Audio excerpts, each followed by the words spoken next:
Assalamualaikum warahmatullahi wabarakatuh.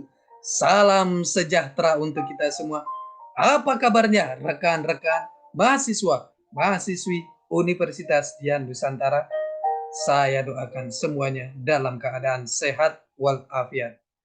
Alhamdulillah, kita berjumpa di pertemuan hari ini, pertemuan yang ke-12.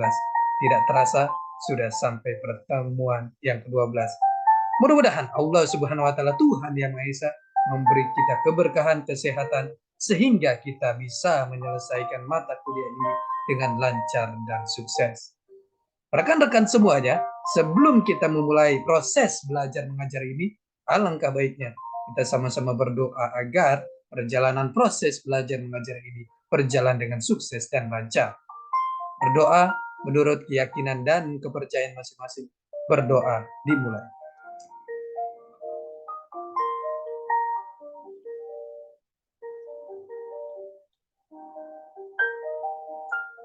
Selesai. Rekan-rekan semuanya, pada hari ini kita akan membahas materi yang sangat menarik sekali. Mohon izin saya share materinya.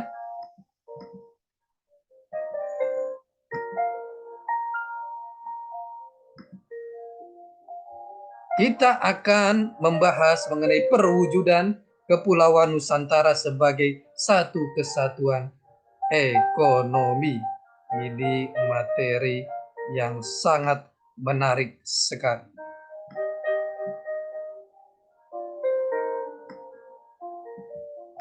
Perwujudan Kepulauan Nusantara sebagai satu kesatuan ekonomi. Perwujudan Kepulauan Nusantara sebagai satu kesatuan ekonomi. Apa komentar Anda dengan gambar ini? Kita lihat di sini.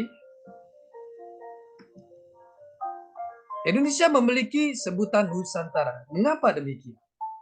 Kita lihat petanya di sini. Apa yang dapat Anda nyatakan dari gambar ini? Sejak kapan kita memiliki wilayah seperti ini? Apa keuntungan kita memiliki wilayah seperti ini?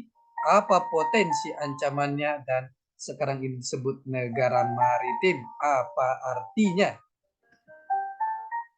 Boleh, wilayah Indonesia berdasarkan aturan lama Hindia Belanda. Kita lihat di sini.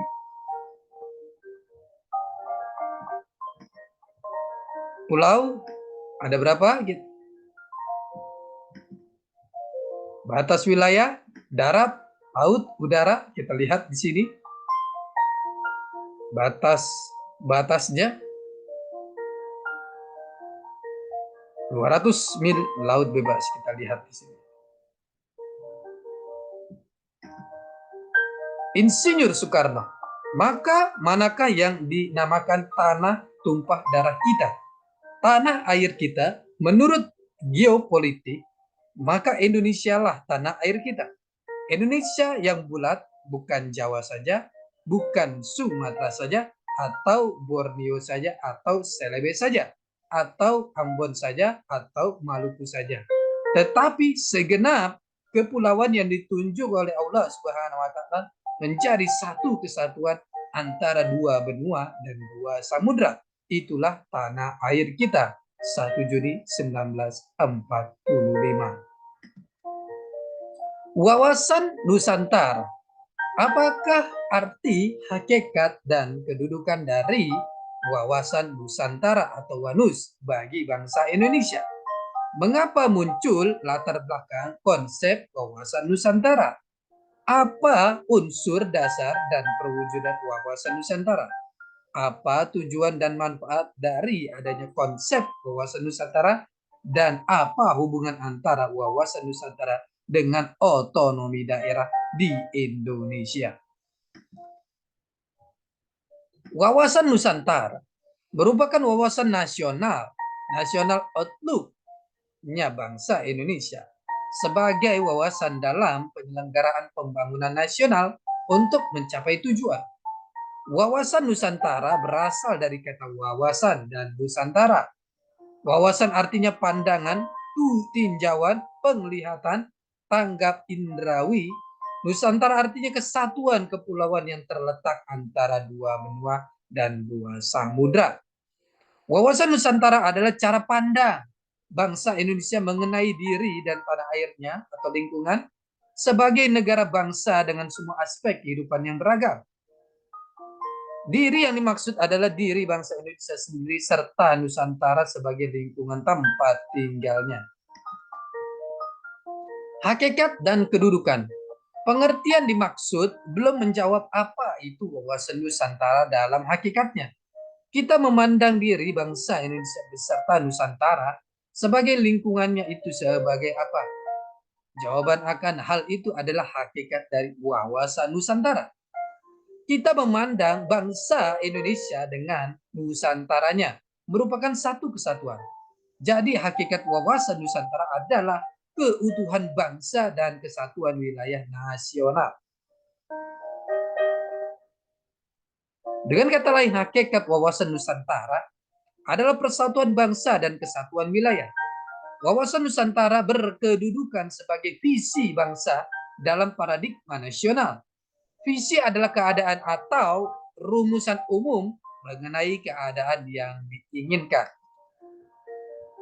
Paradigma nasional Pancasila, pembukaan UUD 1945, landasan IDIL. UUD 1945, landasan konstitusional. Wawasan Nusantara, landasan visional. Ketahanan nasional, landasan konsepsional. Dokumen rencana pembangunan, landasan operasional. Itu adalah landasan-landasan dari paradigma nasional. Latar belakang wawasan Nusantara, mengapa Indonesia harus kita memandang sebagai bangsa yang satu dengan wilayah yang satu pula? Mengapa perlu memiliki cara pandang yang demikian? Jawaban atas pertanyaan tersebut merupakan latar belakang akan lahirnya konsepsi wawasan Nusantara.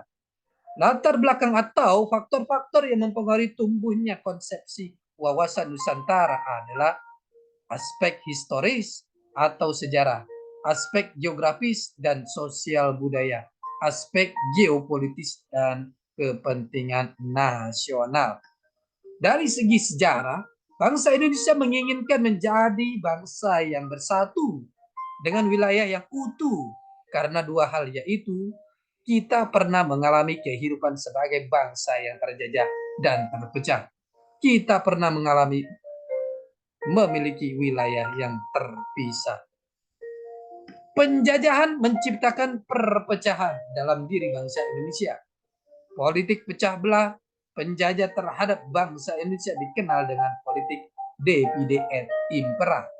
Wilayah Indonesia adalah wilayah ex Hindia Belanda yang tidak merupakan satu kesatuan karena laut teritorial Hindia Belanda adalah selebar 3 mil berdasarkan Ordonansi 1939.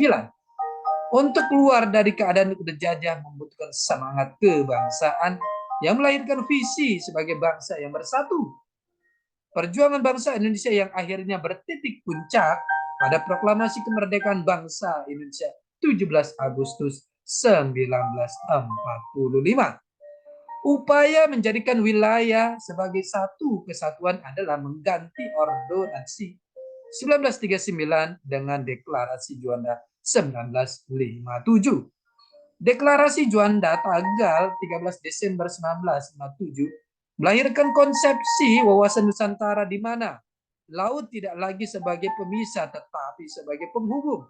Wawasan Nusantara dibangun dari konsepsi kewilayahan.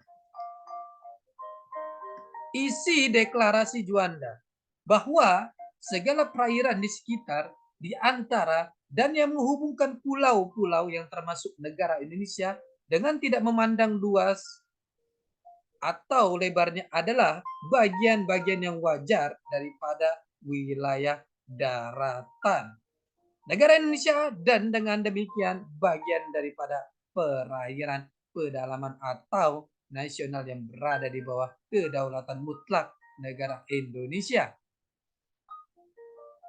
Lalu lintas yang damai di perairan pedalaman ini bagi kapal-kapal asing dijamin selama dan sekitar tidak bertentangan dengan atau mengganggu kedaulatan dan keselamatan negara Indonesia. Penentuan batas landas lautan teritorial yaitu lebarnya 12 mil diukur dari garis yang menghubungkan titik-titik ujung yang terluar pada pulau-pulau negara Indonesia. Ketentuan-ketentuan tersebut di atas akan diatur selekas-lekasnya dengan undang-undang. Undang-undang tersebut adalah Undang-Undang Nomor 4 garis miring PRP tahun 1960 tentang perairan Indonesia yang telah diperbaharui dengan Undang-Undang Nomor 6 tahun 1996 tentang perairan Indonesia. Deklarasi Juanda diperjuangkan dalam forum internasional. Berdasarkan Konvensi Hukum Laut 1982, the United Nations Convention on the Law of the Sea UNCLOS, Indonesia diakui sebagai negara kepulauan atau archipelago state. Hakikat wawasan Nusantara. Kita memandang Indonesia itu sebagai satu kesatuan wilayah, satu kesatuan bangsa. Mengapa perlu demikian? Ada 3 alasan: sejarah, geografis, dan geopolitis. Latar belakang wawasan Nusantara. Dari segi geografis dan sosial budaya, Indonesia merupakan negara bangsa dengan wilayah dan posisi yang unik serta bangsa atau etnik yang heterogen. Keunikan wilayah dan heterogenitas bangsa membuka 2 peluang. Secara positif dapat dijadikan modal memperkuat bangsa menuju cita-cita. Secara negatif dapat mudah menimbulkan perpecahan serta infiltrasi pihak luar. Keunikan wilayah dan heterogenitas bangsa menjadikan bangsa Indonesia perlu memiliki visi untuk menjadi bangsa yang bersatu dan utuh. Salah satu upaya yang dilakukan adalah dengan mengembangkan konsepsi wawasan Nusantara. Berdasarkan aspek ini maka muncullah konsepsi wawasan Nusantara. Berdasarkan geopolitik, wilayah Indonesia adalah satu kesatuan wilayah dari Sabang sampai Merauke yang terletak antara 2 samudra dan 2 benua.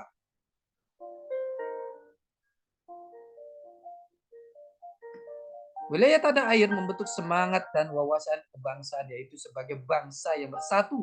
Rasa kebangsaan Indonesia dibentuk oleh adanya kesatuan nasib, jiwa untuk bersatu dan kehendak untuk bersatu, serta adanya kesatuan wilayah yang sebelumnya bernama Nusantara. Geopolitik sebagai ilmu bumi geopolitik atau ilmu bumi politik. Geopolitik mempelajari fenomena politik dari aspek geografi, bahwa politik suatu negara dipengaruhi oleh konstelasi geografi negara yang bersangkutan.